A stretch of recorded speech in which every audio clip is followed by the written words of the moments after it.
প্রতি বছর নেয় এবছরে যে বইমেলা, আসলে বইমেলা বলবো না অন্য কিছু বলবো আসলে খুঁজে পাচ্ছি না। কারণ এবছর কিভাবে বইমেলা বলি আপনারা লক্ষ্য করলে দেখতে পারবেন যে বইমেলা না বললে আমার মনে হয় যে এটা বারোয়ারি বইমেলা বললেই চলে আর কি। কারণ এরকম অগোছালো একটি বইমেলা আমরা এবছর প্রত্যাশা করি নেই।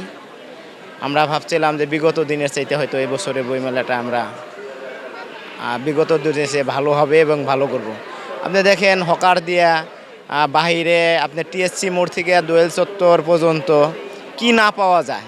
যেমন আপনার আমরা বছরে যেমন পয়লা বৈশাখ বা বিভিন্ন গ্রামে যে মেলাগুলো হয় আমার মনে হয় বইমেলায় সেরকম পরিণতি হয়ে পড়ছে আর কি। এখন আর বইমেলা বলা চলে না এবছরের বইমেলাটা আর কি। প্রতি বছরের ন্যায় এবছরও অক্ষর প্রকাশনী আর তো কিছু পাঠক আছে এবং অক্ষর প্রকাশনীর যে বইগুলো তার ভিন্নতা একটা পাঠক আছে এবং আমরা প্রতি বছরই নতুনত্ব বা লেখক বা ভালো মানের বই মেলায় প্রকাশ করার করতে পারি এবং শুধু আমরা ফেব্রুয়ারি নয় আমরা 12 মাসই বই প্রকাশ করে থাকি আর কি অক্ষর প্রকাশনী থেকে। আসলে পাঠ্য বই বলতে আমরা সৃজনশীল এবং মননশীল বই প্রকাশ করে থাকি। স্কুল কলেজের বই আসলে আমরা প্রকাশ করে থাকি না। এটা আসলে অন্য একটা প্রকাশনী, অনেকে মনে করে অক্ষর প্রকাশনী, সেটা অন্য প্রকাশনী সেটা হলো অক্ষরপত্র, সেটা অক্ষর প্রকাশনী নয়। আমরা শুধু সৃজনশীল এবং মননশীল গল্প উপন্যাস যে জাতীয় বইগুলো সেগুলোই আমরা করে থাকি আর কি।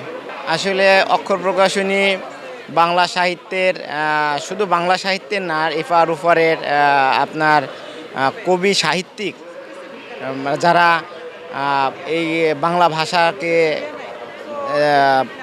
আপনার প্রাধান্য দিয়েছে এবং বাংলা ভাষার জন্য যারা কাজ করেছে মানে দিয়েছে প্রাণ দিয়েছে এবং যারা বাংলা ভাষা নিয়ে আপনার গবেষণা করে আমরা আসলে তাদের বই প্রকাশ করে থাকি আর কি। পাণ্ডুলিপি নির্বাচনে আমাদের একটি টিম আছে, তারা প্রাথমিকভাবে সিলেকশন করলে আমাদের কাছে পাঠায়। যদি আমরা মনে করি এটা আসলে পাঠকের উপযোগী বা এই বইটা প্রকাশ করা যাবে, পাঠক হাতে পেলে তারা অন্তত এই বই থেকে তারা কিছু জানতে পারবে বা বুঝতে পারবে, সেই সমস্ত বই আমরা সিলেক্ট করে প্রকাশ করে থাকি আর কি। আসলে পাঠক তৈরি করতে একটা প্রকাশনা থেকে যেমন পাঠক তৈরিতে প্রকাশকেরও দায়বদ্ধ আছে, লেখকেরও দায়বদ্ধ আছে।